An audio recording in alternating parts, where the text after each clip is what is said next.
অসহায় পিতা থানার দ্বারস্থ হয়েও দেখতে পেল না নিজের মেয়েকে।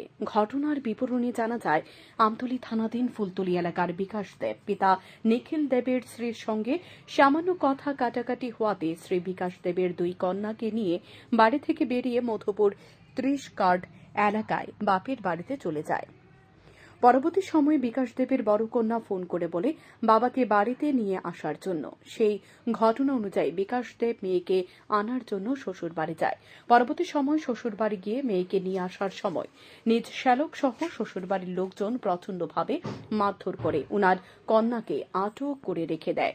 পরবর্তী সময় বিকাশ দেব আমতলী থানায় শ্বশুর বাড়ির লোকজনদের বিরুদ্ধে মামলা করতে গেলে আমতলী থানা সাপ জানিয়ে দেয়, যেহেতু ঘটনা মধুপুর থানা এলাকায়, তাই মধুপুর থানায় মামলা করার জন্য সে অনুযায়ী মধুপুর থানায় চলে আসে বিকাশ দেব। কিন্তু মধুপুর থানায় মামলা হাতে নিয়ে পরবর্তী সময় বিকাশ দেব সহ ওনার বাবা ও বোনকে ডেকে থানায় নিয়ে সাপ জানিয়ে দেয় মধুপুর থানায় মামলা গ্রহণ করবে না।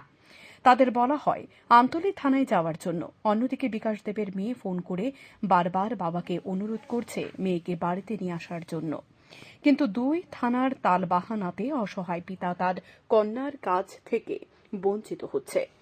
তাই অসহায় পিতা সংবাদ মাধ্যমের দ্বারস্থ হয়ে দুই থানার বিরুদ্ধে অভিযোগ করেন। কালকে আমার বাইরে মারধর করছে, আমি শুনছি আমার বাইরে দেখতে গেছে, একটা ঝামেলা ছিল, তারা ঝামেলা লেগে বাইরের বউ গেছে বাপের বাড়ি। তো বাপের বাড়ি থাকা অবস্থা বাইরে ফোন করছে, বাবু আমার ভাল লাগে না, এসে দেখতে যাও। তো হে দেখতে গেছে, হেরে খাওয়াইছে, আদর যত্ন করছে, করে আরেক বাড়ি ফালাই এসে মারধর করছে। কে কে মারধর করছে? এই তো বাইয়ের সম্বন্ধী, শালা, শাশুড়ি, তারাই। ভাইয়ের নাম কি? বাইয়ের নাম হচ্ছে বিকাশ দেব। শালার সম্বন্ধে নাম জানেন? শালার সম্বন্ধীর নাম সেন্টু, সম্বন্ধীর নাম, আর শালার নাম হচ্ছে টুটন, শাশুড়ির নাম আদুরি। কি ছিল এরপরে? এখন তারা মারছে, এবার আমারে ফোন করছে, আমার এসে বাসা, আমার তারা মারতাছে, আমার তারা বেড দিয়ে লাইছে, আমার বাসা এসে আমার বাড়ি অফিস টিলা। আমি তো এখান থেকে দুই বাচ্চা লইয়া দৌড়াই আইসি বাপের বাড়ি, তাই এসে বাপের বাড়ির বাচ্চাটি রাখা এরপরে গেলাম আমতলী থানাত যাও না। তারা বলছে তোমরা ঘটনা যে জায়গাতে হচ্ছে সেই জায়গায় যাও, ঘটনা হয়েছে মধুপুর থানাত যাও। তখন আমরা আবার মধুপুর থানাতে এলাম। মধুপুর থানা তাওনে তারা লেখছে, লেখা টেখে সাইরা তারপরে কাগজ টাগজ জমা রাখলো, দরখাস্ত জমা রাখলো। আজকে আবার ডাকাইছে তোমরা 3টার সময় আইও। 3টার সময় গেছি, তারা কোথায় তোমরা এই কাগজ লয়ে সেরা এই আবার আমতলী থানাত যাও। আমরা এটা দেখতে পারতাম না, এটা আমতলী থানাত যাও।